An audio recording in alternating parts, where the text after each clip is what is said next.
Is this on? Yes. I discussed the audit with a forensics accountant, and based on the testimony that came out yesterday in the hearing, it's clear that the audit is a sham audit. It could even be said that it is a fraudulent audit. MGT engaged in coercion and fraud in developing this audit. Taking into account there may be mistakes we're not concerned with. What we're concerned with is the procedures that they engaged in when compiling this audit. Today I called Tim Brown. I've not heard back from him yet, the audit supervisor. There was a meeting at the Grant Sawyer building, and I did indicate to him that I would be presenting both my notes from these board meetings and as well as a hard copy of the audit in its present form for review by the elected Attorney General Catherine Cortez Masto. The audit cannot hold up to scrutiny. Asking others to sign off on a document without being able to verify the contents of that document is a way in which someone is asking another to participate in an ongoing fraud. That's a very serious situation that cannot be overlooked. We can't just jump to another agenda item. You need to understand that this is a fraudulent audit. The procedures violate the law. They violate good practice in accounting. I also just want to say briefly, apparently these auditors also think that they are psychiatrists. They engage in very pejorative, stigmatizing categorization of children as emotionally disturbed. That is not a psychiatric diagnosis. That is a diagnosis that someone who is ignorant of psychiatry would make. I speak as the past state treasurer of NAMI, the National Alliance for the Mentally Ill, that to call children mentally or emotionally disturbed would also violate the ADA. That is an illegal connotation. It brands children, and to selectively segregate them into a class filled with other so-called emotionally disturbed children will only serve to doom these children further to a life which will lead to the paths which I've previously outlined. If they don't succeed in school, they maybe can go into the military, they'll get minimum wage employment in the casinos, or they'll go to jail. It's unacceptable. We need to understand this cannot be signed off on. This is a fraudulent audit. Thank you. Thank you. Karen Gray, followed by Mary Jo Malloy.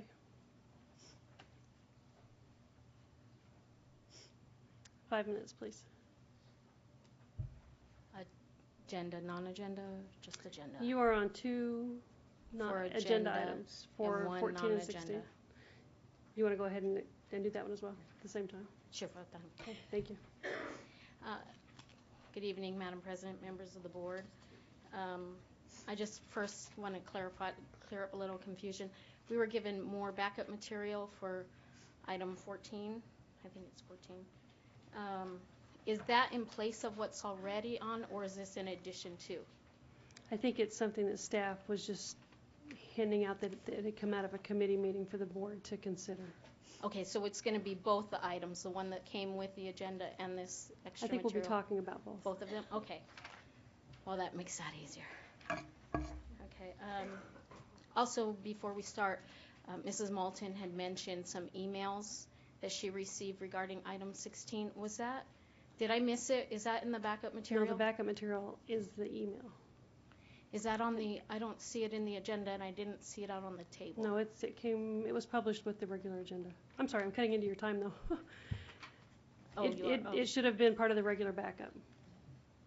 okay. Somehow I'm not seeing that. Okay, I'll go to item 14.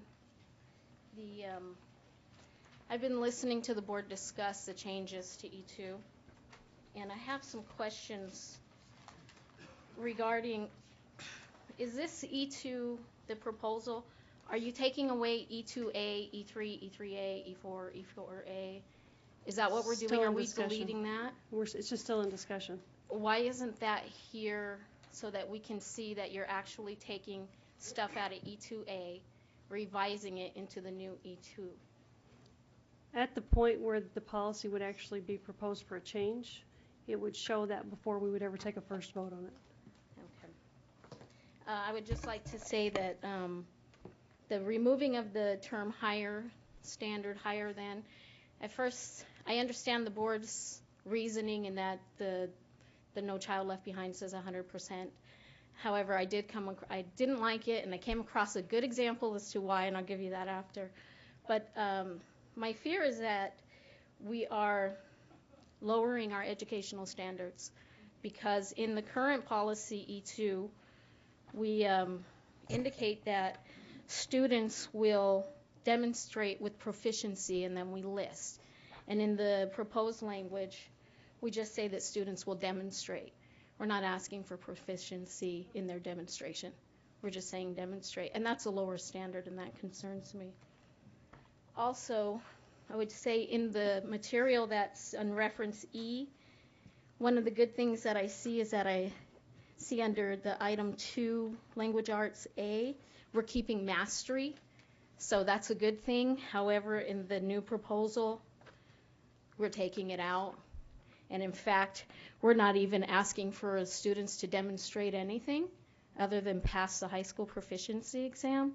And so that's a real concern, because now we've gone from demonstrate proficiency to demonstrate, which is an item E, to no demonstration. And that's a concern. The other thing, let's see. Oh, I'll give you the story as to the problem with taking out the higher standard.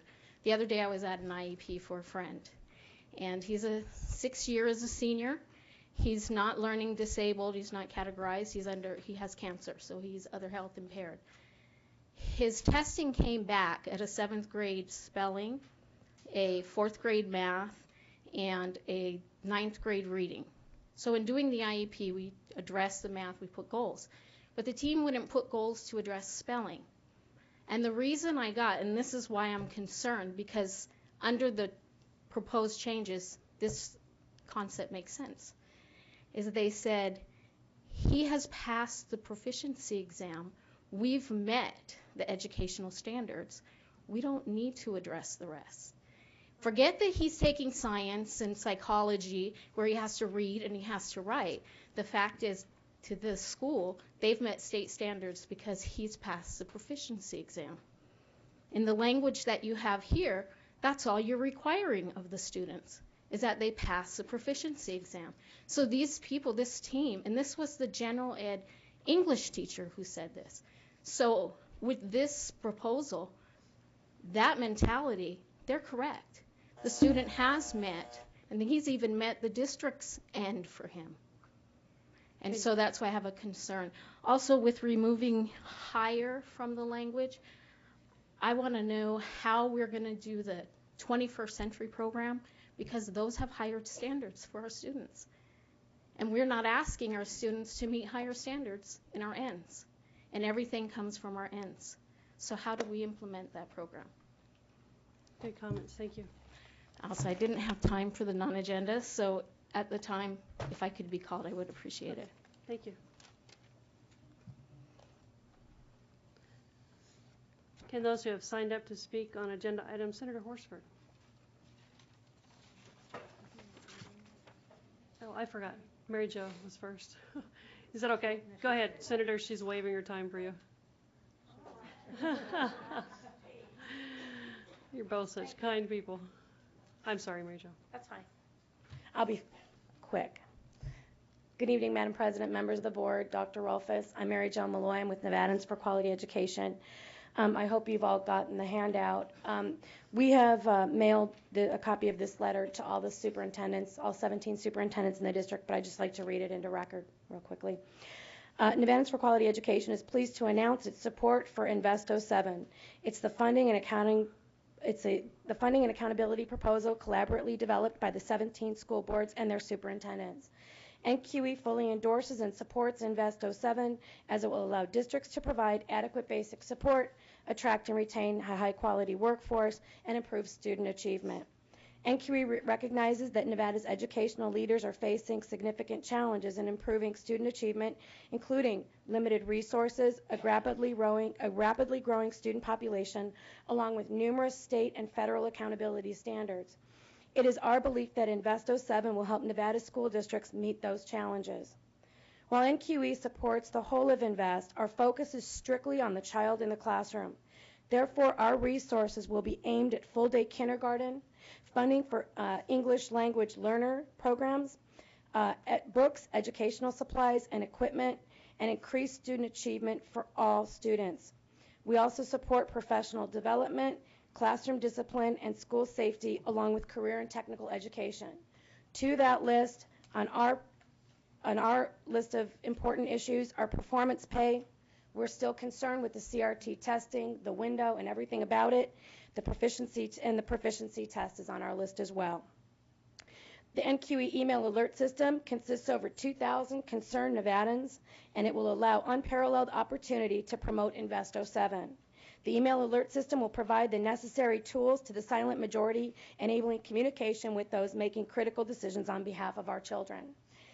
NQE urges both Governor Gibbons and the Nevada State Legislature to support Investo 7 by enacting the policies addressed and to provide the necessary funding to improve academic achievement of all students. We thank you for your persistence and cooperation in once again creating such a powerful plan for improving education across the state of Nevada. Thank you. Thank you all. We can add the letter. We can just add the letter to the record. Thank you. Welcome, Senator. Good evening. Thank you, Madam President, members of the board, to the superintendent. Thank you for allowing me the opportunity again to speak. I'm here again on the audit. I wanted to provide some additional comment, more from a legislative perspective this time, because I went back and I looked at the legislative history, and I'm glad Mary Jo went first, because you know, our job as legislators is to just fund the budget, to fund public education. That's constitutionally what we're required to do. You all as the board are elected to then carry out that mission. And you know, I looked back at the legislative record to see why the bill came forward, and based on my recollection and what I was able to review, the primary purpose was to look at how the district was spending money and to see if there was waste or wasteful spending. And I think that the superintendent and the board should be proud, because really what the audit showed is that there isn't. And beyond that, I believe that the scope of the audit has exceeded its authorities, particularly the legislative intent, that I at least supported the bill. And I say that again because of the items that I've spoken to you before about in regards to mandating now how you reorganize certain departments and functions and divisions in the superintendent's office. And you know, the majority leader of the state Senate tells us often that we shouldn't be mandating things to other governmental entities, and you all are your own governmental entity. And so while we paid for the audit and we asked for it to be done, the primary premise was around spending and to see if there was wasteful spending and if there were ways to identify greater efficiencies. In a couple of areas around these reorganizing, particularly of the Education Services Division, putting adult ed into career and technical, there is nothing that I can find in the audit that shows how there will be great efficiencies, great cost savings, how it will reduce spending in these areas. And in some ways, we shouldn't reduce spending in those areas. We need to increase support in those areas because these are, in many instances, our most vulnerable youth who haven't met it or been able to achieve their goals in the traditional systems. And so if these alternative methods, career and technical included, are working, then we need to support them. And so I would just like to ask the board to use your power. The audit has been complete. You have met your responsibility. The responses that you provide will be brought to us. If you choose to take action on those items, that's in your purview. If you choose to reject certain items, that's also in your purview because you were elected to represent the students and the parents of the Clark County School District, and I don't think that you should be mandated otherwise by the Nevada legislature. Thank you. Thank you, Senator. We appreciate your passion for your constituency and taking the time to come and be with us this evening to share that message.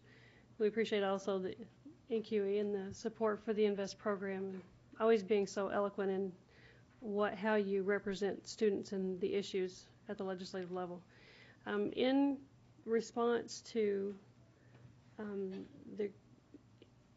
just if you have a criticism about the audit, if you could just keep in mind that it wasn't our idea to get audited. We didn't choose the firm that was going to do the audit, and we are sworn officers of the state, however, and we have been directed to produce a response to that audit. So that's what we're trying to do, and so we appreciate those who feel strongly about the work that they do and the passion that they have for serving students. Is there any other response to public comment on item number 9? This is Barbara. I apologize. I'd like to respond to the MGT audit. Are we on that particular one still? We're on response to public comment. Oh. All right, I can wait then. I do want to make a comment on the MGT audit. On item number 11? Yes. Okay. All right. Mrs. Moulton. Thank you. I do believe our speakers brought some good points. I have to tell you, Sam King really left. When she said redheaded stepchildren, I have redheads all over my family, and I think they're beautiful, and so I probably would take exception to her redheads, but I love and appreciate redheads. But I do think that I appreciate her comment. She's worked long and diligently in adult education, and I've had the opportunity to work recently with her in Ready for Life. Again, I appreciate Mrs. Johnson's comments. The audit was not our idea, and I appreciate Senator Horsford's as well, and that it was about finances and not mandating us, and that we are looking at each one of those items individually. And Mrs. Gray as well. I do believe that as the discussion continues, you'll see that at least the way I read item number 3 and the changes that we're looking at, it's and as far as meeting federal guidelines and appropriate benchmarks and grade levels and pass the proficiency test. So I think that we'll cover those, but I certainly appreciate, and the word demonstrate is interesting to me as to how we define that in citizenship, courtesy, and respect in those kinds of areas. It is hard to define. So, and appreciate Mary Jo Malloy and NQE, what an organization that has definitely grabbed hold of the legislative effort and brought the consciousness of many legislators down here. And I appreciate the fact they're going statewide, actively engaged with the other counties. So I think a lot of your concerns of some of the speakers will be addressed as we address agenda items. Thank you. Thank you. Mrs. Breger? No, mine's for after this. Okay, seeing no further discussion, we'll go to the next item of business. Mrs. Breger? Okay, I'd like to reconvene the meeting that was adjourned yesterday. Recess this one? Recess. I'd like to reconvene the recess meeting from Wednesday, December 13th. Do we have to recess? And recess this meeting. Is Mr. Mason on? We have Mr. Mason on the phone. Good evening, Mr. Mason. Hello, everyone. Hello. And And we have a motion on the floor to recess this meeting and reconvene the meeting from yesterday when we were on page 7 of the agenda. Item number 3311-5, and that was seconded by Mrs. Moulton. So we can cast your vote on the motion to reconvene that meeting. Yes. Thank you, Mr. Mason. Motion passes. Thank you. All right, item 33, we had split this one in half, and we took care of the Student Support Services Division, I believe, and we're still looking at the Education Services Division. Dr. Rolfus, where would you like us to start that conversation? Well, I think I'm getting caught up here in my paper, but I think we'll start with a revised recommendation to the board that Dr. Goldman developed after hearing some of the discussion of the trustees at yesterday's meeting, and it has taken a different approach. I think some of the same issues remain, but I'll let Dr. Goldman go ahead and explain the recommendation and the revision to you. Thank you, Dr. Rolfus. Madam President, members of the board, after discussion last night... You do have a copy before you. It's Chapter 11, Educational Services. I'm sorry, Dr. Goldman, for interrupting you. Okay, hang on just a second. Recommendation 11-5. Dr. Rolfus, Ms. Johnson, I probably don't have that portion of that. It's really short, so can we read it to you? You want to read it to me or sing it? I would prefer reading. Oh, okay. She's talking about me. No, Mrs. Breaker, would you read it for me? My voice is Oh, thanks. No, I thought I'd sing, yeah. Mr. Mason, it says recommendation 11.5, and it starts out Chapter 11, Educational Service Delivery, recommendation 11.5. Reorganize the Student Support Services Division and the Education Services Division to create greater efficiency of fiscal resources, oversight, and program implementation. Recommend that a modified recommendation be accepted to review and update the organization and services delivery plan submitted in 2002, and to review existing programs to provide for efficiency of fiscal resources and programs to students who utilize the services of the division. Dr. Edward Goldman, December 14th, 2006. Okay. Thank you, Mrs. Breger. So, Mr. Mason. So you're talking about the plan that was developed in 2002, Dr. Goldman? Madam President, members of the board, Mr. Mason, yes, sir, that was the last time that the district formally adopted a comprehensive written plan, which is the nucleus, if you will, of the services delivery model that we use today. It has been updated and reorganized over the last 3 years as well, but fundamentally that was the last accepted plan that Superintendent Garcia accepted. So now that you're going to do redevelop that plan to meet what is going on today?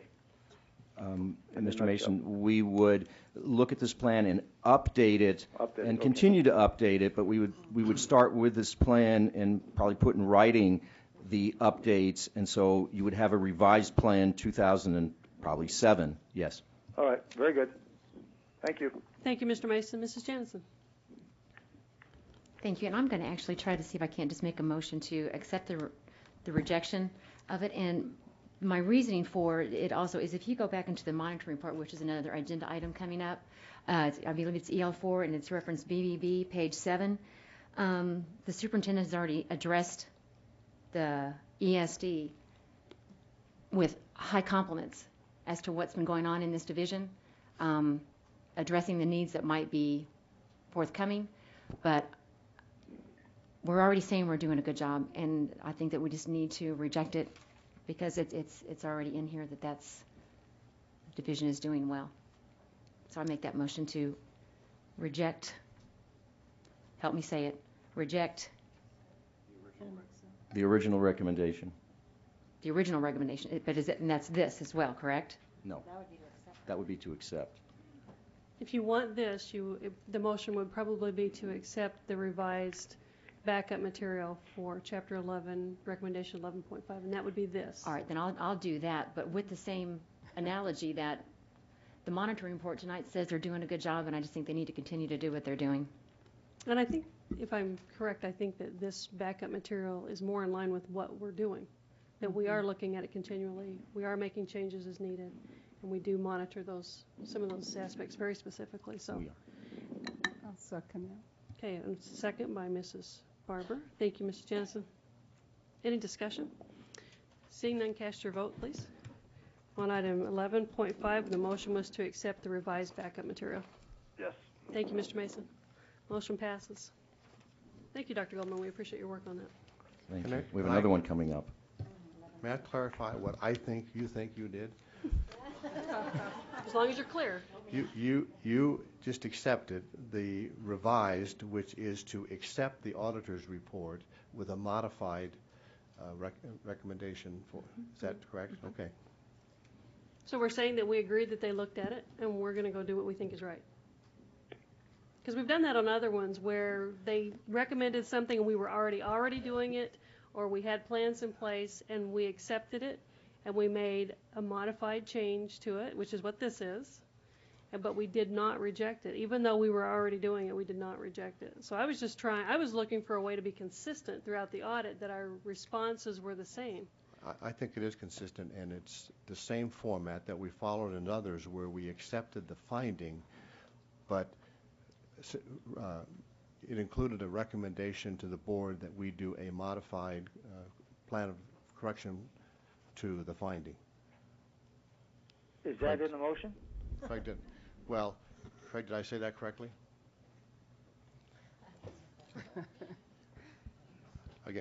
Again, the approach we used on many others when we didn't agree with the auditors was that we accepted the concept of the finding, but we indicated we would have a different plan of implementation. Madam President, Superintendent, members of the board, I think this is slightly different, but it gets us to the same place. I think what Dr. Goldman has done is actually propose an alternate recommendation.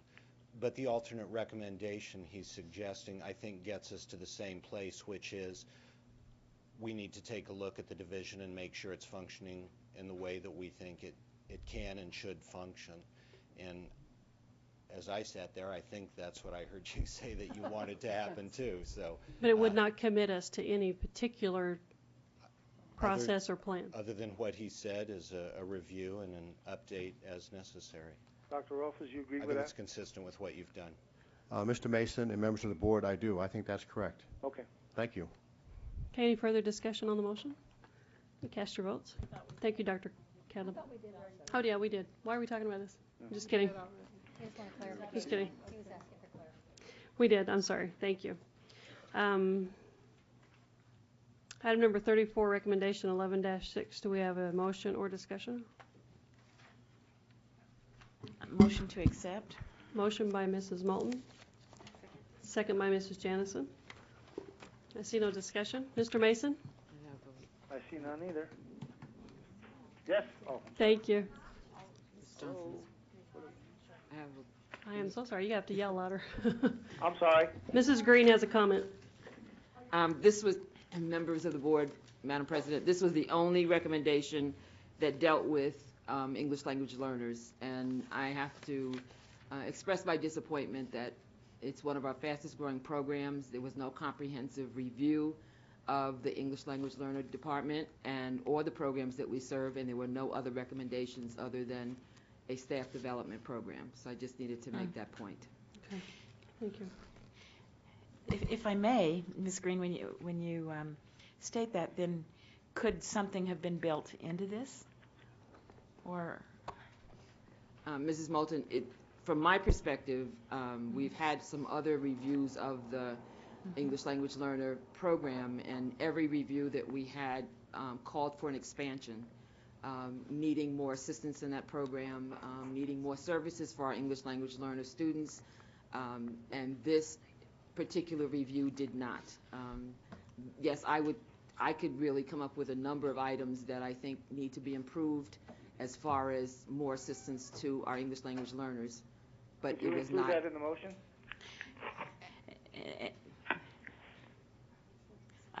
I guess you're hearing that, Mr. Mason. I guess what I'm thinking of too is the INVEST program. I mean, we do a lot with the English language learners. I believe in that. Maybe not as much as you'd like to see, but I believe that we address an increase in resources there. Yes, we do. I Okay. just would like to see them forthcoming. Point well taken, that it wasn't in this. I hear what you're saying. I just wanted to maybe some way put your comments on the record. So, but invest, I know that it's one of the things that we're really going to deal with in that program. So. But what if the invest doesn't cover that? Doesn't come out with that, even though it's one of our suggestions and recommendations? Should we not have a backup in reference to what Dr. Green is talking about? And I guess, Mr. Mason, excuse me, Madam Chairman, that's what I was saying, that we need to put that on the record, that those are the suggestions that she has just said, that there were not what is really needed to make this program, make our EL program as effective as it could be. Good. Very good. Is that what I'm hearing? Yep. Maybe I could intervene. I don't want to jump ahead on but it's germane to this. Because of the audit recognition of our ELL issues and because of the increasing Hispanic population, I'd like Mrs. Green to discuss some of our preliminary planning for elevating the attention to the ELL needs of this district, which even goes beyond the INVEST program. Ms. Green, would you want to talk about that? One of the things that I certainly have asked Dr. Rolfes for is to look at how we expand the roles or right now we do not have a director of the ELL program. Our director retired, and we're getting ready to go out to look for a new director. We need to go far and wide to bring someone into the district that has experience, not that our own staff doesn't, and it would not alleviate them from applying for the position, but it's got to be elevated. The position has to be elevated, number one. Number two, we do not have enough bilingual or TESOL endorsed teachers in the district. We are chasing ourselves in circles trying to get our teachers TESOL endorsed, and as soon as we do, they leave us to go elsewhere. So we're always filling holes. We have extreme needs in this district to support the number of children that we are serving.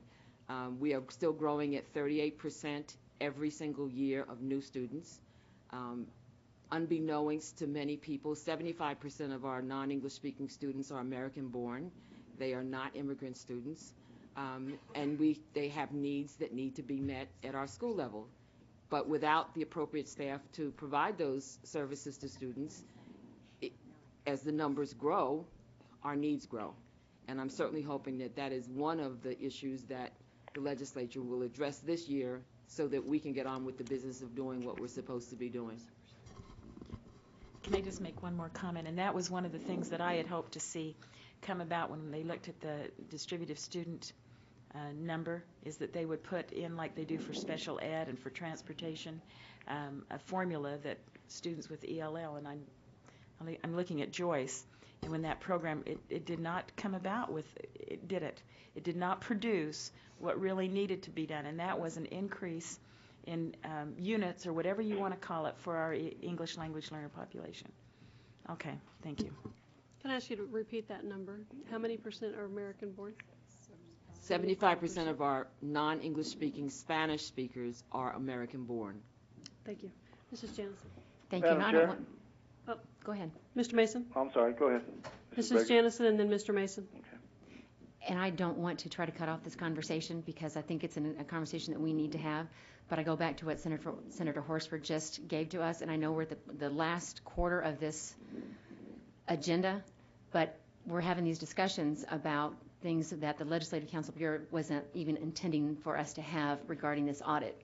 And so, I mean, I hate to cut off this conversation, but that's not what we're supposed to be doing in response to what the legislative intent was, according to his testimony tonight. So I just kind of want to keep that in the forefront of our minds, too, as we move along in the last 5 agenda items.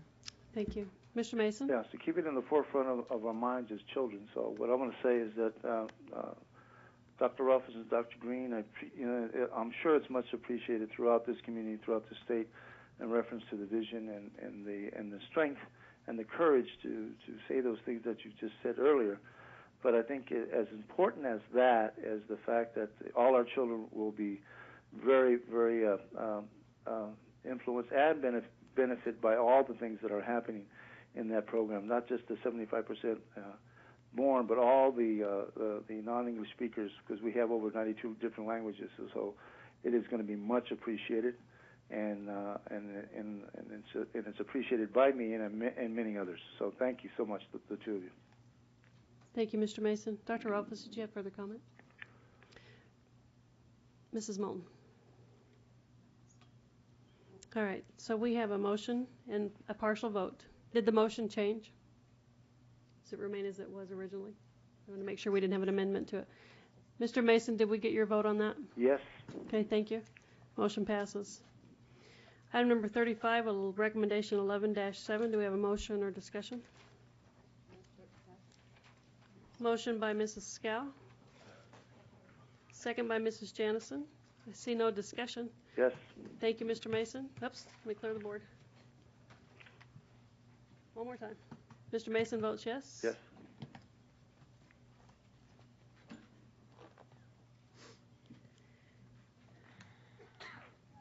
Do you want to abstain on that one? Huh? Did you hear the motion, or do you want to abstain? No, I did. Okay. No, I did hear. All right, motion passes. Thank you. I Item honestly heard it. 36, Mrs. Scow. I forgot I was going to make a comment about this. This is a cost item. I just was curious if we did an analysis of the cost of all the recommendations from the audit versus the savings that we culled out from what we had control over. Was there... I did ask for that at the first workshop. So, but we may want to have a consensus that we want to direct staff to do that, because it might have a little bit of labor involved. I don't know how hard it would be to do that, but I wouldn't want to request it as a single board member if it's going to be labor intensive and if the whole board feels it's a piece of information needed. Madam President, members of the board, I believe we provided something a while back, but we can certainly provide it to you again. An analysis just based on the numbers that were in no, the that was just of the savings. Yeah. Well, it was it actually it was a net number. It did include the savings, but it also offset by any costs that were in there. And again, those were just the numbers as presented in the audit by MGT. There were some, if we were to, based on the review you've heard over the last several days, there probably would be some adjustments to those numbers. But again, those were straight up, and be glad to provide those again.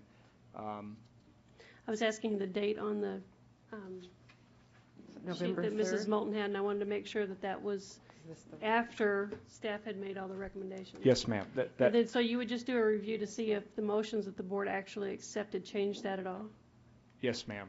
I don't think we can do that. I can't think of when we would have changed it. I don't remember seeing that. All right, thank you. So you'll just do a quick review and we're all done? Yes. Thank you. We will do that. Thank you, Mrs. Scow. Okay, do we have any other discussion? Do we have a motion on item 36? Move to accept. We have a motion to accept item number 36 by Mrs. Scow, second by Mrs. Moulton. I see no discussion. Mr. Mason's not available for the vote. Motion passes. Thank you. Item 37, recommendation 11-9. Do we have a motion or discussion? Motion by Mrs. Janison. Do we have a second to accept staff's recommendation? Second. Second. And I just want to comment on the 36 and 37. They both need a reporting mechanism, something that allows us to be kind of circular with that to come back to it. So maybe staff could look at how we're reporting that or evaluating it so that it can just be determined how it's implemented. Okay, so no further discussion. You can cast your votes. Do we have Mr. Mason back yet? We'll go without his vote on this one since he didn't hear the motion. 38 is recommendation 11-10. Mr. Mason? I'm back. We made it all the way to 38. All right. So we're on recommendation 11-10, and I see no discussion coming up. Does anyone like to offer a motion? So moved. Second. Mr. Mason moves, seconded by Mrs. Brager. And you may cast your vote, Mr. Mason. Yes. Thank you. Okay, that moves us to the end of that agenda.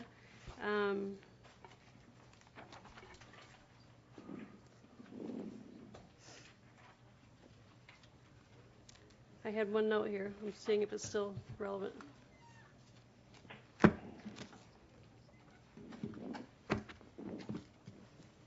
believe we've addressed all of the things that I had noted there previously. So we will ask for a motion to adjourn this portion of the meeting. So moved. Madam Chairman, Mrs. may I Barber. make a comment about the MGT? We're going to, did you want to do it here or at the number 11? Because we're coming up on number 11, which is where I had you written down. It is the audit. Okay. All right, it's the In the audit, new the agenda. MGT audit. Okay, let me put this agenda away.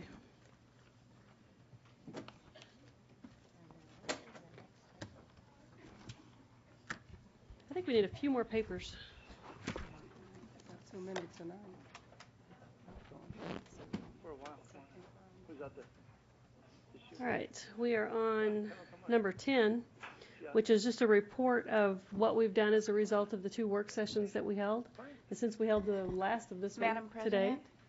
President, the votes on the motion to adjourn did not get posted. Sorry. Did Can you not recast your vote, Mr. Mason, to adjourn that meeting? Why? Oh. He votes done? yes. Yes. Thank you, motion passes. All right, number 10 was the report that we had planned to do, just to say what our actions had been. Mrs. Jennison, do you want any further action on that? You know what, I'm fine. I think we can move on. Thank you. Item number 11 is the MGT audit. Mrs. Barber. I would like to Get the thing done? make a comment on the MGT audit. I would like to motion that a couple of the MGT audit, along with all findings, recommendations, and related correction plans, be provided to the legislative agency that mandated the performance review for study. Analysis and action as deemed appropriate in view of highly questionable procedural and credibility issues. The basis for this motion is based on the fact that, in my opinion, the manner in which the audit was conducted, along with several recommendations that are so preposterous that doubt is cast on the credibility of the entire process. And let me give you an example. Auditors praise the effectiveness of the policy governance model of board governance. And I guess my question would be, what do they really know about policy governance?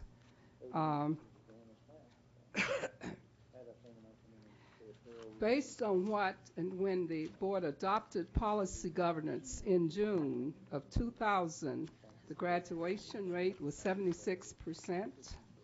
6 years later, it's 2006, the graduation rate is 60%.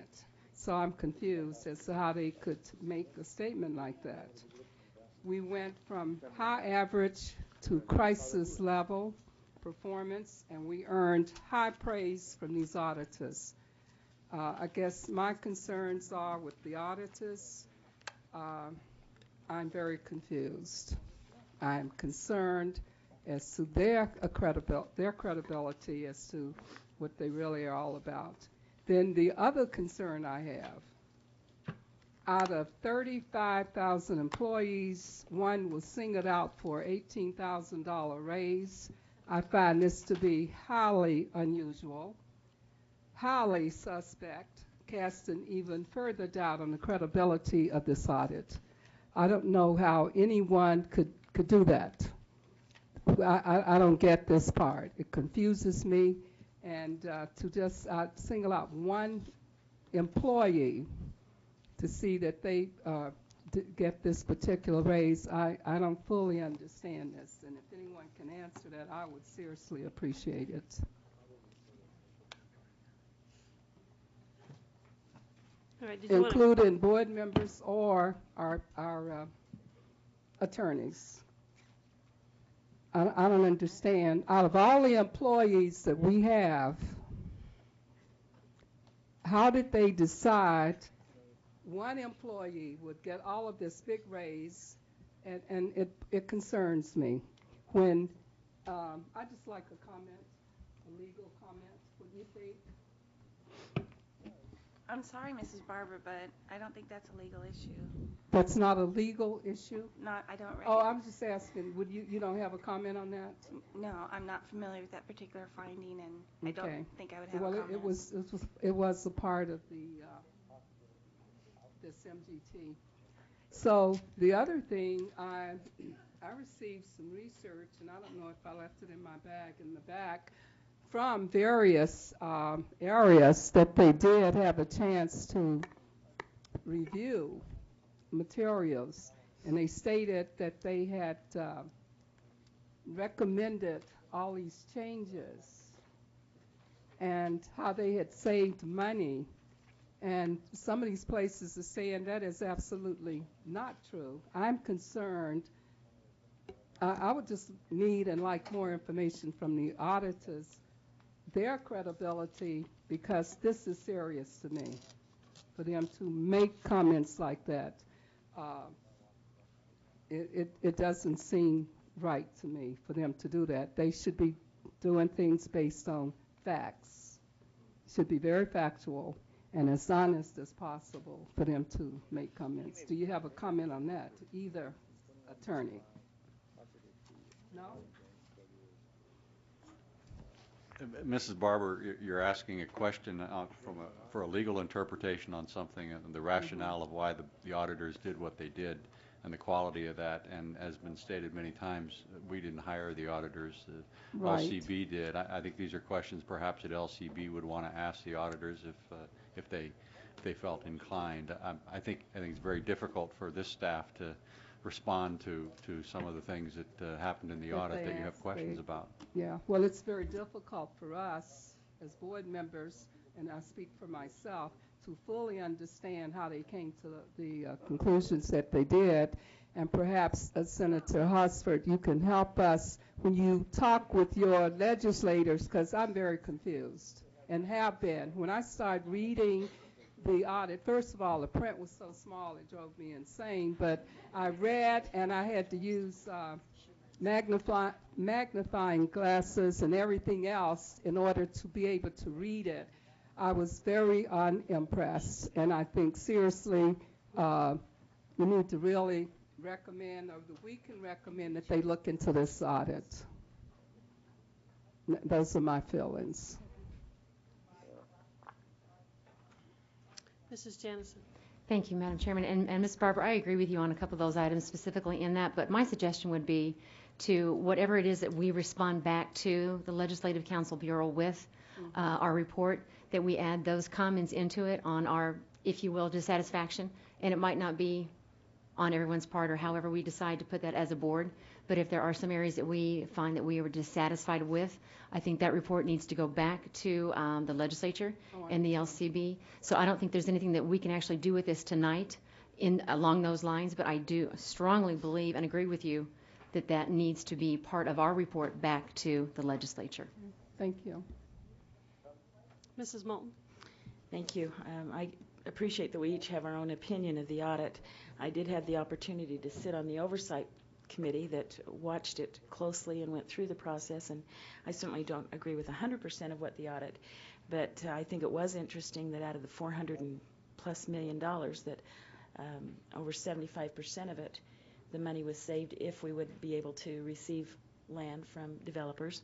I also noted that that a lot more responsibility was given to task a strategic plan and several other recommendations to the audit to an individual staff member that was recognized as a possible move up in position and pay. So I think there was a lot of credibility to that audit. And I have to, take issue with your comment about policy governance. Interestingly, as I watch other governing bodies throughout the United States, and right now particularly Broward County and Seattle, who have just overturned their superintendents, and in Broward County they did it with 2 lame duck members of the board who took issue and got that done before they left the board, which I find interesting. And community members and staff members all testified in both those situations of the good work that the board was doing or the superintendent was doing and questioning the board. So certainly your opinion is expressed and it's noted by this board member, but I take issue with it. Understanding too the dropout rate, I think that we have had different definitions of the dropout rate in the last 6 years. In the last 4 years, we've tried to confine that to, literally, the dropout rate when kids enter 9th grade through 12th grade. And so I'd like to know when, at 2000, if we were just looking at the 12th grade dropout rate or if it was district-wide. Also, I find that the AYP meeting that we had this year, and when we get to the monitoring report this evening, I think that this district, it really states and declares many of the good things that are happening. So appreciate your point of view, but appreciate the opportunity to express mine as well. Thank you. Thank you, Mrs. Scow. Thank you. I had also mixed emotions about this audit.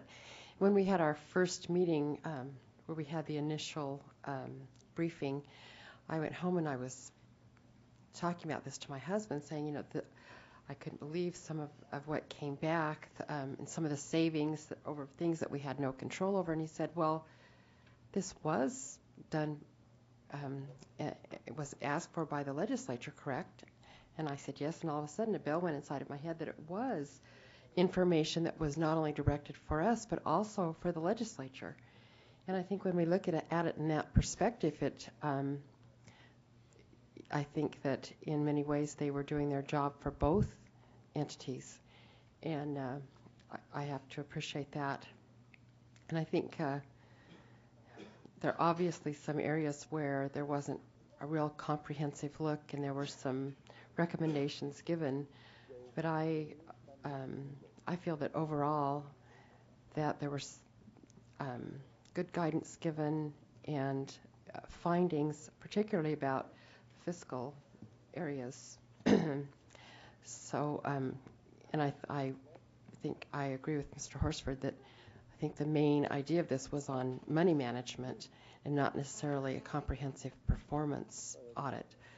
So, and also on the issues of progress that the district has made, since I believe that since we have the last 5 or 6 years since we have been doing policy governance, and I think much as a result of this, that our processes are moving along. The business side, we've been saving tremendous amounts of money, but we've seen movement, positive movement in test scores, particularly in the areas of special education and in the African American groups and the Hispanic, where we had rises in test scores.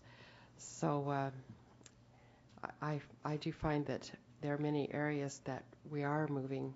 A lot of work still needs to be done, and I think that's where we're all anxious to keep moving and keep going and keep growing. And audits like this can help and spur that along. Thank you, Mrs. Scow. Mrs. Barber. I would like to respond to my two board members' comments, and they're entitled to theirs, and I am certainly entitled to mine. But if we were to take a look at policy governance, we have not really accomplished a lot. Now, let's be real about this policy governance. Let's be factual. Let's look at everything, and we need to take a look. I would like to see us actually diagnose how are we doing, and if our children are not meeting the standards, then we all fail, including this board. We fail. We have to be honest, and we have not been honest with all of our owners. We need to be sure that policy governance, I'm not sure it's the answer, and maybe we do need to take a look at it. I think we need to examine it. We have been with it 6 years. We never officially evaluated the first superintendent since we had policy governance. And I'm not sure what we're going to do now because we still have some problems. We're creating indicators, which you seem to avoid. We need to take a very serious, close look. And I'm not trying to, especially the present administration, put anyone down, but I am a very sincere person. I don't know how you can evaluate without having evaluators, indicators, standards, and targets. And I evaluated hundreds of teachers, and I had very great supervisors. And I don't think some of us are getting the picture here, and I think we need to seriously look at it. And I'd be willing to bring that back as an agenda item. Maybe we need to look and evaluate policy governance. Is it making a difference? And if it isn't, maybe we need to see why. Maybe our expectations are too high. I don't know what to think. It is a very large district, and it continues to grow. But and I state all of this because I think we need to take a very serious look, and because we are trying to make some differences, but we just have to be real, honesty and integrity, and I strongly believe in that. Dr. Rolfes. Madam Chairman, members of the board, I think over the duration of time that the audit was out and about and people pondered it, I think there was a good deal of misunderstanding and misrepresentation of what the auditors actually said in the audit. I'd venture to say that a lot of people did not, have the time or inclination to read all 650 pages. And out of that, I think there was a notion that the auditors were promoting reduction of student services in special education and in ed services. I don't think that was the case. I think that they were orienting their audit to a realignment of the organization, which you heard me with some fairly strenuous objections to the auditors suggesting how we organize the district. And so I think that the auditors may have taken a little bit of a bad rap on that.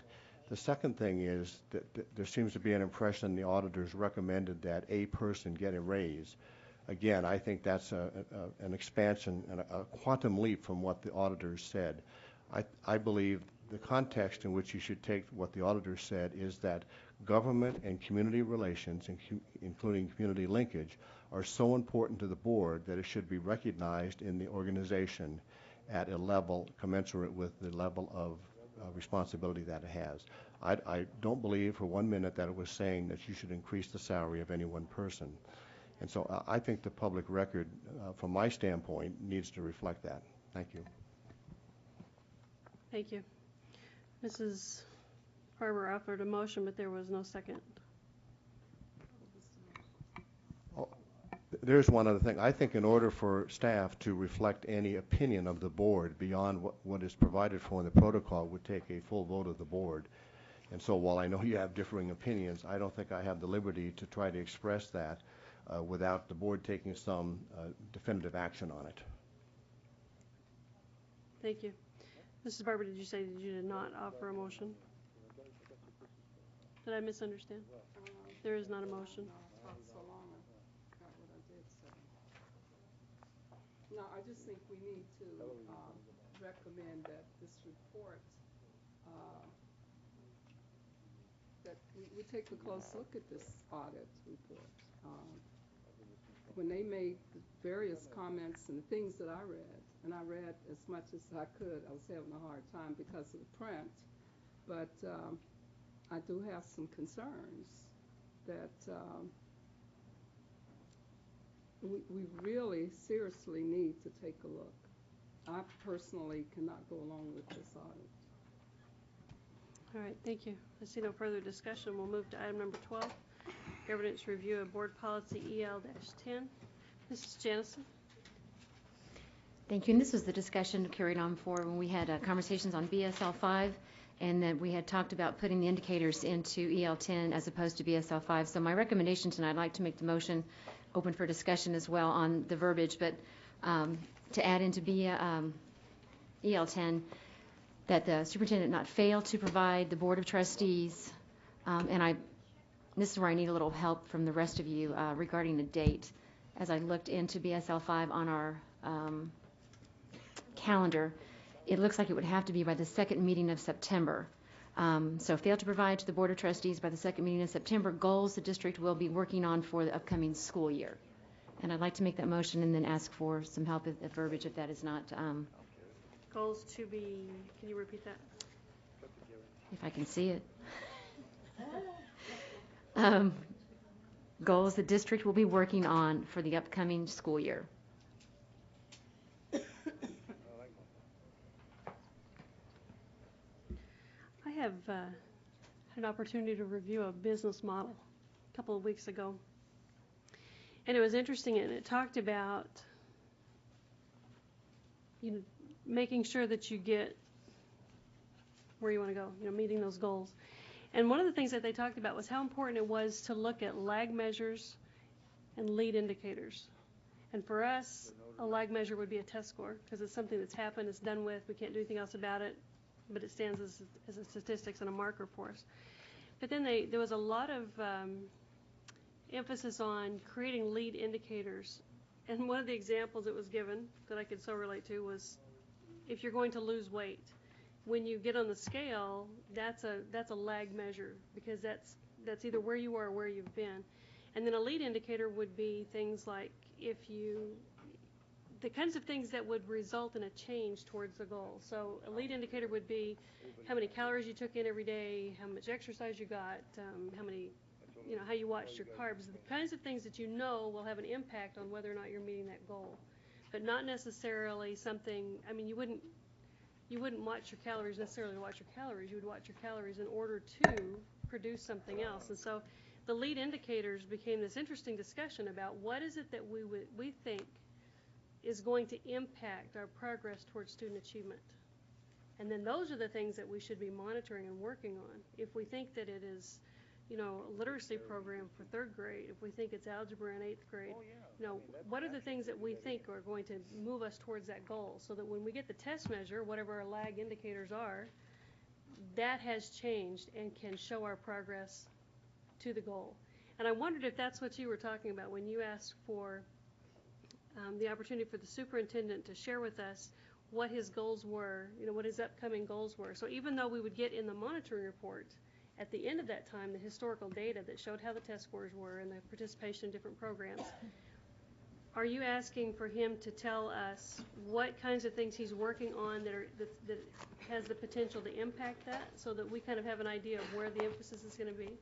Because I assume that there is when we see test scores and we review data, that as a result of that, we're making determinations as a district as to what needs to be done to counter the further changes that we're looking for. So if we're seeing, for example, our students not passing the math portion of the high school proficiency exam, the reaction to that was to build block programming in high school so that kids had more opportunities to retake classes, to receive tutoring for those classes, and to have the kind of resources that they needed to get the skills that they needed. And that was an indicator that they thought if they measured how many students had the ability to take block scheduling, that it would also measure, it would also show an indication or a relationship to the test score. And so I wonder if what we want are his goals for the year, or if we want to know what he's going to be looking at that he thinks will make a difference. So when he gives us the monitoring report at the end of that session, that it will show those things. And then the lead indicators would become the kinds of things that he would report in a monitoring report. He would say, for example, I felt like if our students were participating in community service, if we doubled that service, that it would have this effect. And so that's what we looked at. These were the results from that. These are the comparison data, and that we were able to show that relationship truly did have the bearing that we thought it would on meeting those academic or the essential ends. So I was trying to define whether or not you were thinking of overall goals, or if you were looking at some of the smaller pieces that lead us towards that. Well, you actually got much more in-depth thought than I had on that, so I appreciate that. But actually, if you look at the monitoring reports tonight that we're going to be looking at, it already addresses, and it's the document that Dr. Kohat-Rust had presented to us in a working session a while back. So I think that the opportunity for the indicators are already here. Again, it's just something to put into our policies so that from the community standpoint, as they are looking at what is happening, there will be something in writing that says all of the things that you had discussed and the things that the district is working on already and what we are trying to achieve, but that last column in that monitoring report states, but will increase by 3%. And so to me, that is a goal that is going to be achieved. So you've got the goals listed out, and then, but this is what we're going to try to achieve in the next upcoming school year. Now, from a monitoring standpoint, you can be, if they don't reach the 3%, the monitoring would come back to where you could be in compliance with exception, because they can show all of the details with the data on how they were driven to try to get there, but maybe didn't quite reach it. So you can still be in compliance with that exception. Maybe they reach 5 or 10%, as they did with the AYP a while back, then you're in compliance with commendation. So I think what's already here, what you have presented, is already in place. I would just like to see it put somewhere in the EL10 to where once Dr. Rolfus is gone and maybe Dr. Kohler-Ross is no longer here, somebody says, well, we don't need to do that anymore. I think the board and the community needs to see what the district is going to be looking at for the next upcoming school year and what type of goals and what they're trying to achieve. I was wondering if it would fit in with number 2 at all in EL10. Fail to provide accurate data which reflects the need for improvement as well as success, including an annual report of the upcoming goals for the next year or whatever. I don't know if that does the same thing that you were talking about, though. I was looking in order to see whether or not we had something else in the policy that was related to it instead of just creating a whole new one, but I'm not sure if what Mrs. Janison is suggesting would fit well there or if it really does need to be kind of a new idea.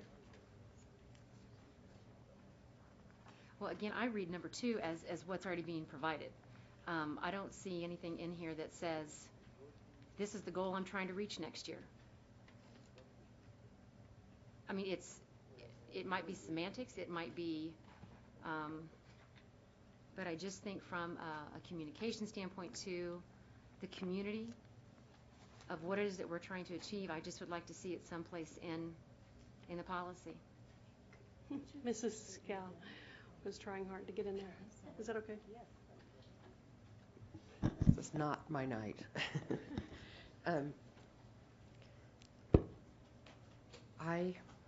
I think that this could be a valuable addition.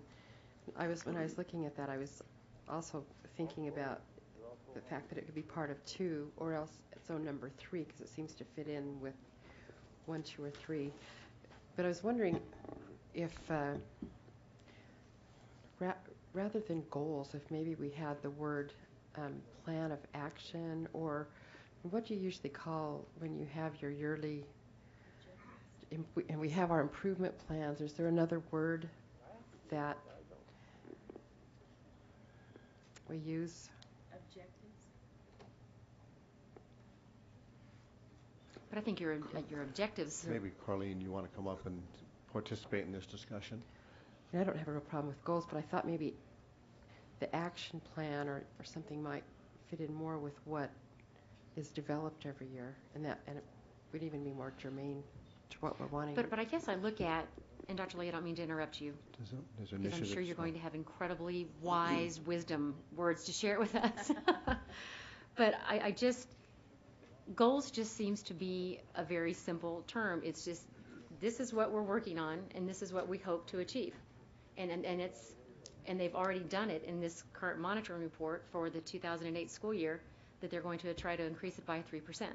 And so I just want to see somewhere that it's in writing, in case, again, they're not here, and the new person decides, well, I don't want to have to provide that information. Targets? Dr. Lee. Dr. Rolfus, did you want to say something? I think I'll yield to Dr. Lee. I do have some thoughts, but let me come back because, earlier you approved the notion of moving forward with a strategic plan, and that typically includes very broad-based goals. And I'm thinking now, how do we harmonize what you're looking for now versus where we'll be in a few months if we develop that plan? And goals has a much bigger picture than what we've identified here. And so I guess I will yield at this point to Dr. Lee to comment.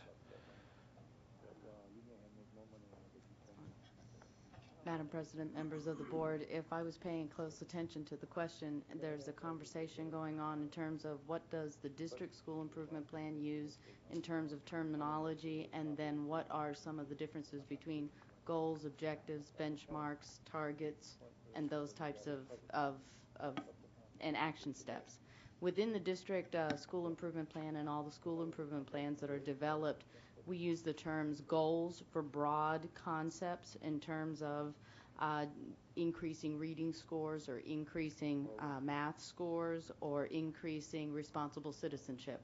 In terms of objectives, that becomes something that is measurable, so that's generally a statement that identifies we will increase the number of students who are in ELL in terms of their reading score by some percentage, and if they also identify how many of those students it would be. So it's a very targeted, very specific objective with a measurable identification of what you're trying to do. Generally, in terms of benchmarks and targets, that's a single number. That's a number that you identify that you're going to hit. For instance, in No Child Left Behind with adequate yearly progress, we have state targets or benchmarks that we have to hit.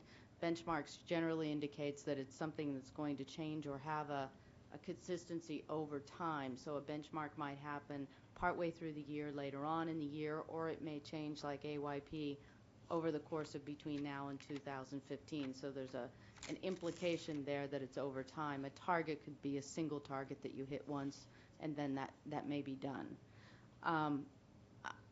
And then in terms of in the district plan, then we go into action steps. And once with those action steps, then we actually identify what are the actual practices or actions that are going to be taken by the district to accomplish that goal. And hopefully I hit all of the points of the discussion. Mrs. Scott, do you have anything else? Just to follow up, after hearing that, maybe goals is the best thing. I just want it to be results oriented, and for that year, because that's what we're trying to be, is result oriented.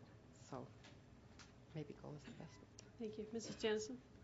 Well, and I look at that, and after hearing that, I appreciate that, because that changed my perception as to what that word should be. But so maybe in 2, it would just say fail to provide accurate data, objectives, which reflects the need for improvement as well as success.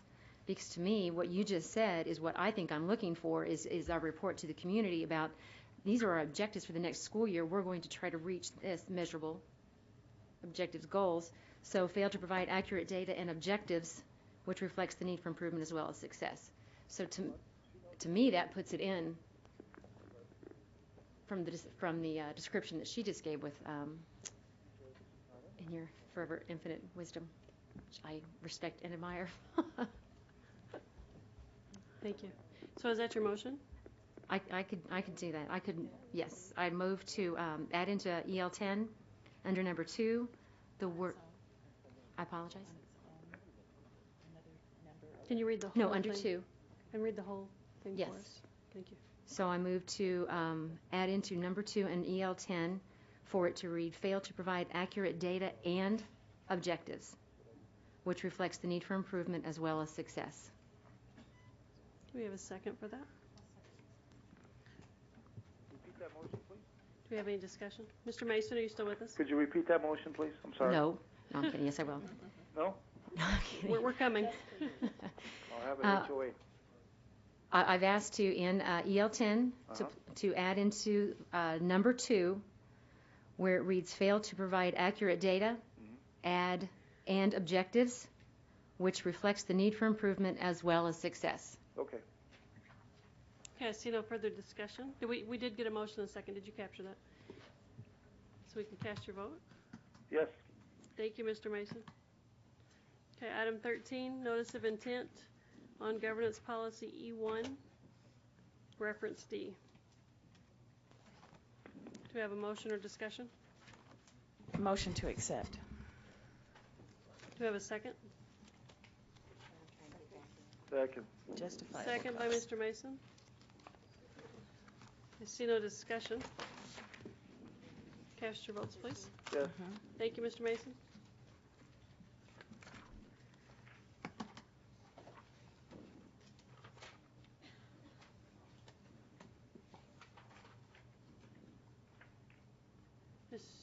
Can you set the board?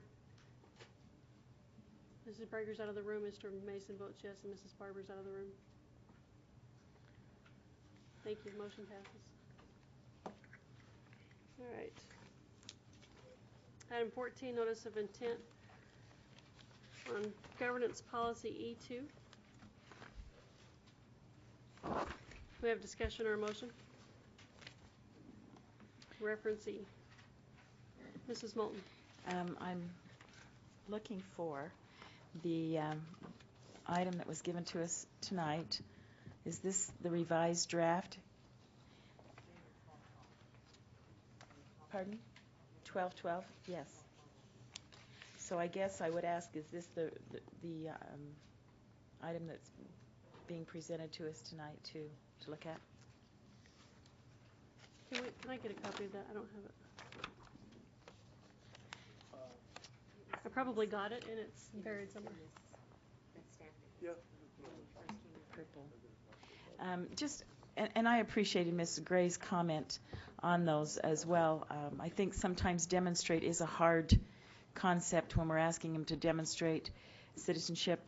Her comments about removing higher, I think that was when we were totally looking at that AYP, is that 100% of children would be at grade level, and also the idea that under item number 3 it still says that students meet state and federal guidelines, which would be that 100% of the students were meeting grade level, as well as appropriate benchmarks for academic competency in all areas and all grade levels, and pass the proficiency. Your example about high school proficiency to me is unacceptable, that we're not just, and I understand that's what happened in that IEP, but that isn't to me what's happening. The high school proficiency is the minimum amount that a student would have, and that is not what we want all of our students to have when they graduate from high school. So perhaps Dr. Kohat-Ross could comment on this, but I believe it's something that we discussed, and I see it captures the items that I had concerns with, and it also puts it, I believe, in a very acceptable, easily read and demonstrated manner. Dr. Ross. Madam Chair, members of the board, Mrs. Moulton, I agree totally with your comments, and with Mrs. Gray's comments earlier in terms of when we make the statement students meet state and federal guidelines as well as appropriate benchmarks for academic competency in all areas and all grade levels, those benchmarks are aligned to our curriculum, which are, we believe, even higher at times than what just the minimum standards that are provided by the state, which are embedded in the document. However, there are more concepts and skills and standards that we're expecting students to learn, and that we expect them to be on grade level. So regardless of whether they've passed the proficiency or not, if they're not on grade level, there's still work to be done. Thank you. Mrs. Jansen. Thank you. And Dr. Kohat-Ross, I think that because it's comments like that I hear that just kind of make you cringe. And even if it was one person who said that, maybe it's just as simple as a comment coming from the superintendent and or yourself to a reminder to all of our teachers and our administrators that that's not the level that we're trying to reach. And if you think that because they've passed that high school proficiency exam, that, I mean, maybe it's just a simple little reminder that we need to try to achieve higher than that. Well, if you've heard me out on the speaking circuit, Madam Chairman and members of the board, you know that I frequently say that, and the truth of the matter is that's not original on my part. That typically comes from people in the schools. I mean, I think they would be the first to tell you that the high school proficiency test, while it is a passage or a milestone in the process, certainly doesn't represent what they believe to be a well-rounded or a maximum level of achievement. I'd be disappointed if I heard that there were people out in the field, in the instructional field, that didn't believe that something greater than high school proficiency or AYP is something that we want to do. You want to? I'm not going to disagree with your comments. I'm in total agreement. It's probably a good thing to do with your supervisor. Just kidding. I'm sure she would let you know if she didn't agree. I had asked Dr. Lauren if she would go through and make sure that when your group started working on this and preparing this and trying to set it up so that we were integrating more of the softer skills into what we do across the board. I thought that was a really nice approach. And you had gone through and you had tagged where each of these things came up, with the exception of participate in community service. And perhaps that's because as a result of many of these things, community service seems like a natural way to accomplish those things, involving kids and students in that. But that is, just for the notation, that is one thing that we would not be carrying over from, and I think everything else did. Everything else carried over. And the other comment that I was going to make is on item number 3 on page 1 of 2, is that it says that they have to meet the benchmarks, and somebody's probably already stressed this, but the benchmarks for competency in all areas and all grade levels and pass the proficiency exam. So it's a combination. It's not eliminated by one or another. Mrs. Moulton? Interestingly enough, my son left me the Time magazine, and then I had a couple of parents call and say, have you read the new Time magazine, How to Build a Student for the 21st Century? It's an exciting, but let me just read just one quick paragraph. Right now we're aiming too low. Competency in reading and math, the focus of so much of No Child Left Behind testing, is the meager minimum. Scientific and technical skills are likewise utterly necessary but insufficient. And it goes on and it just comments time and time again the ability to work together, the ability to integrate, the ability to take initiative. It's an outstanding article, but I have to say, as I read it, I saw that we were doing many of these things, reaching out and saying, what does that first 21st century? But I would recommend the article to all. It particularly begins with kind of a part on Rip Van Winkle, as he walks in and he sees the kids with things in their ears and talking into machines and playing with these, and then they have him walk into a school and he says, oh, this was a school, because he realizes that in 100 years it has not really changed. So excellent article, but I think that through the things that we're working on, we're trying to grasp hold and integrate these things. I wish you could put your finger on the part about the 21st century curriculum, because Yes. that's right in line with, yeah. Everything that we're doing with the 21st century is right in alignment with this. Expanded, though, and I have to tell you, when you read it, I don't know if Ms. Eber's still here, but there's a class online. Many of the districts, particularly in Michigan and some of the other states, are mandating that before graduation they would have a virtual class. But one of the things that there's a Curiki, which is a new supplement that somebody has created. Anyway, just fascinating article. Thank you. I wanted to just tell you a brief story. I met with a wonderful leader of a large business that's international, and he travels to just about every nation on a regular basis. And I was with a group of educators, and we asked him, what would you change? Because he was talking about the difference. You know, what we're educating for now is different than what we were educating for in the past. And he said, and the comment was, Wade, with all of your travel and seeing a lot of different cultures and a lot of different systems, what changes do you think we need to make to really put education in the 21st century? And he said, I would change 3 things, which I thought was just really interesting. He said, I would get rid of textbooks, lectures, and multiple choice tests. And I thought, well, having our own textbooks is a step in that direction. But I thought that was interesting, because it's no longer someone standing at the front of the room telling you and you just receive it all. It needs to be more of an application-based, and yeah, I thought that was interesting. All right, Mrs. Scow?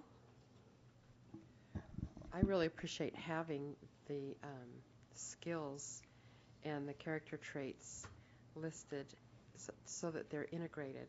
And I think that this was borne out by the community linkage that we had a couple of years ago, when our business and human resources people and higher education representatives said to us very strongly that they needed to have students have the basic skills, particularly math and language skills, but that if the students couldn't think critically or had good decision-making skills or couldn't work in a group, they couldn't do anything with them.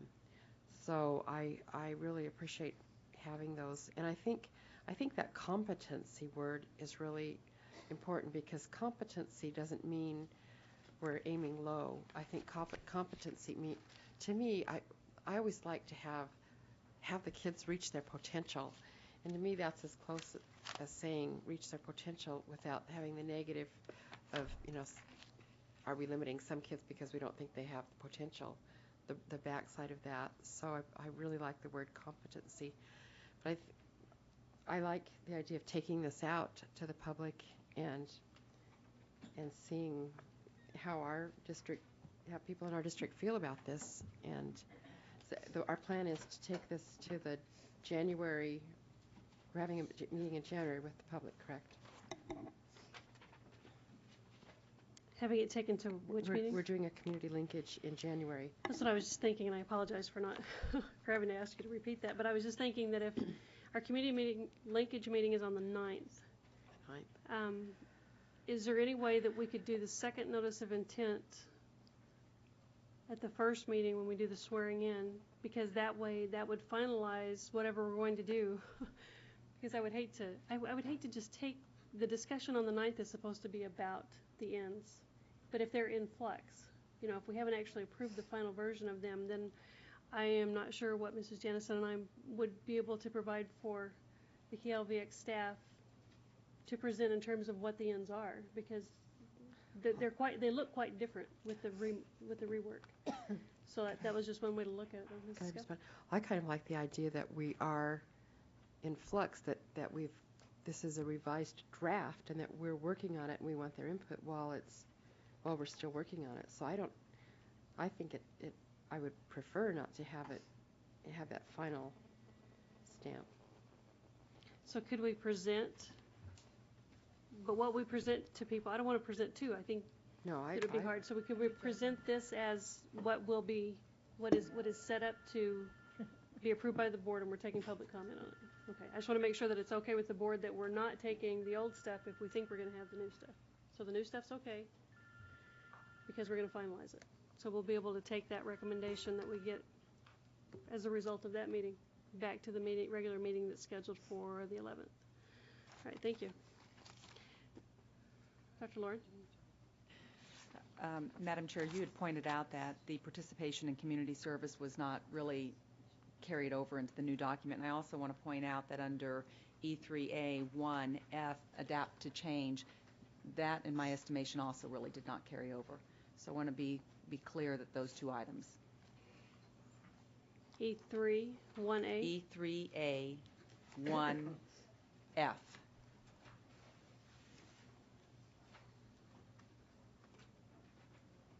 Right. Thank you, I missed that. Not a problem. So do we have a motion on item number 14? We have the proposed written language. And I don't believe I heard any changes suggested to what we have printed in front of us. So do you have a motion for that? A motion by Mrs. Scow. Second. Second by Mrs. Moulton. Mr. Mason, would you like to vote on item number 14? Yes. Thank you. Thanks for sticking with us. Item number 15, Clark County School District Board of Trustees Board Assessment. This is on the evaluation instrument itself that we use during our regular meetings. Mrs. Scow, you're listed as a contact for that. I think you had an idea in a previous meeting. Do we want to cover that this evening? Maybe I could just briefly say we've had this document, this instrument that we've used for several years. When we initially adopted this, we were having a discussion whether it would be better as part of at the end of our meetings to use a rotation of the policies that govern the board's actions, the GP policies and the BSL policies, and do our end of the meeting use as a rotation of those policies. And we made the decision to use this instrument, which was from GP2, because it seemed to deal with what we do in board meetings it's more germane to the meetings, where if we rotate the policies, it's talking about a lot of different things. The idea when we adopted that was for one person to lead the discussion on how well we were, which debrief on how well we were lining up with those ideas from GP2, and have everyone personally kind of grade what we were doing, and then to use those in a file so that when we do our board assessment, we've got that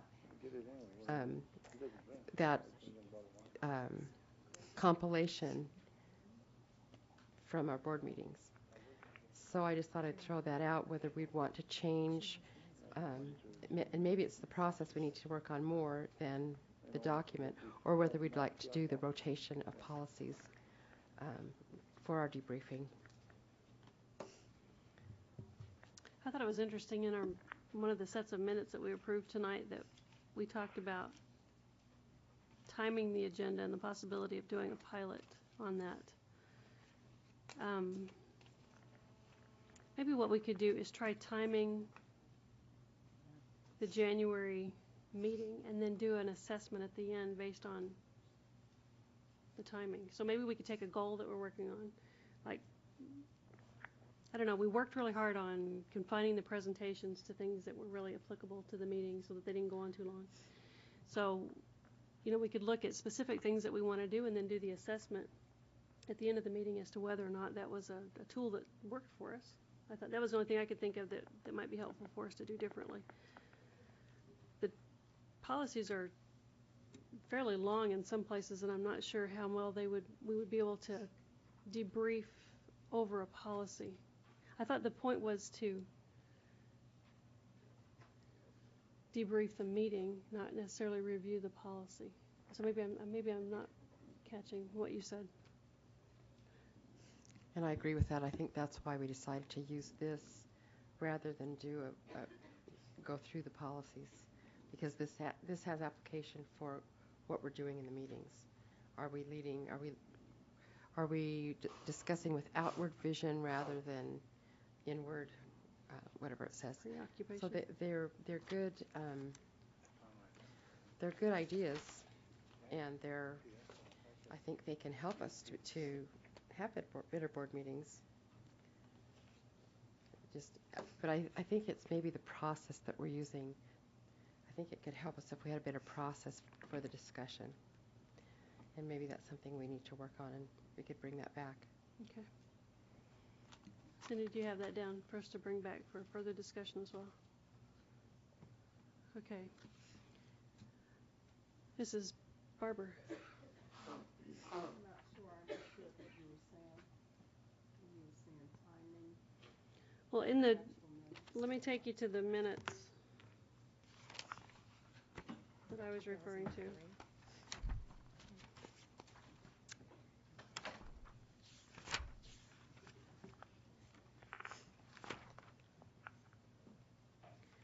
This is on the minutes of December 1st, page 4 of 7. Towards the middle of the page, it says, Mrs. Moulton suggested that the president and vice president work on trying to time the agenda. She said the board could do it as a pilot to see if it would work, and there was a consensus of the board. And I was just pointing out that we'd never actually done a pilot where we tried to set the time. I know that sometimes we are impacted by the length of the presentations, which we can't control completely. We're compelled to have public hearing, and we don't always know how long that will go because we don't know how many are participating. And so there are some issues where it would be difficult to do, but I think that we could say how much time we anticipate we're going to spend on that. But I know that in the same minutes, Mr. Mason was fairly vocal about the idea that we did not want to limit discussion by board members because it would limit our ability to bring viewpoints into a discussion in a manner that would allow just a full and rich discussion to happen. So I appreciate that the board was trying to just be good at that process, but at the same time we were trying to find a way to do it so that it didn't inhibit anyone from being able to lend their remarks or their comments or their concerns to the discussion at hand. So, and I think because it was kind of a complicated thing to try to accomplish, which is why we never did a pilot program on it, but I think if we like, we could set up one of the meetings for January to try applying some timeliness to that, to see if we want to just take at least parts of it, to see where we'll be throughout the evening.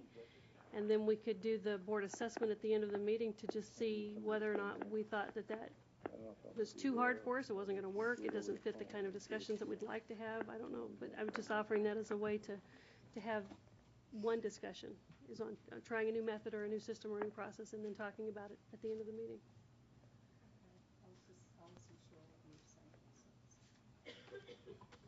All right. Okay, Mrs. Moulton, or Mrs. Scow, did you want that to come back to us at a certain time? Do we want to try the pilot program on the timing and assess through that manner? Or do we want to bring it back to one of the meetings in January to review the instrument altogether? What would you suggest? I'd suggest January and looking at the instrument and the process. Maybe the second meeting? Okay, because that's typically when we do the review. Okay, we have that down then. All right, 16 is going to be heard a little later on, so we're to Mrs. Brager, who has set a fine tradition on our board. So, as one last official act, Mrs. Brager. Well, I try to outthink what you might want to pull, or myself included, but I would like to make a motion for 17-1 through 17-35. I looked through it pretty thoroughly, and I really wasn't certain I saw anything that anyone would want to take separately, but if so, that's great. Second. Mr. Mason, second. Second. I said second. All right. Let's give everybody a second to flip through that. I see no discussion, so on the motion to accept the consent agenda, 17-1 through 35, cast your vote. Mr. Mason? Yes. Thank you.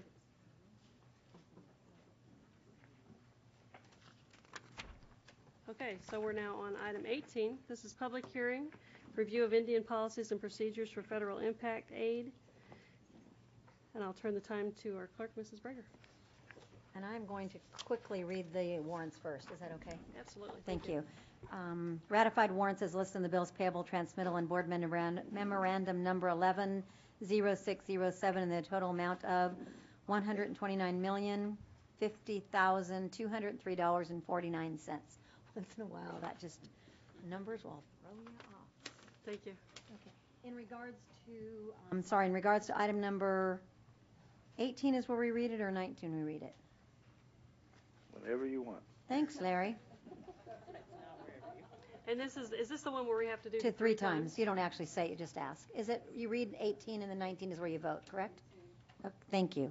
Right. I would note for the record that the backup QQ and RR are actually inverted in the packet. They should be marked. You know what? Thank you. I looked at it a couple times and thought maybe I'm just weary. Well. No, don't say anything. You're still a little older. Then I will read. This is the time and the place that was advertised for the public hearing of the review of application for federal impact aid, Public Law 103-382. Interested persons wishing the opportunity to be heard concerning the Indian Education Program or the application of the Clark County School District for federal impact aid, Public Law 103-382, will be recognized to come forward and speak at this time. Is there anyone who wishes to speak?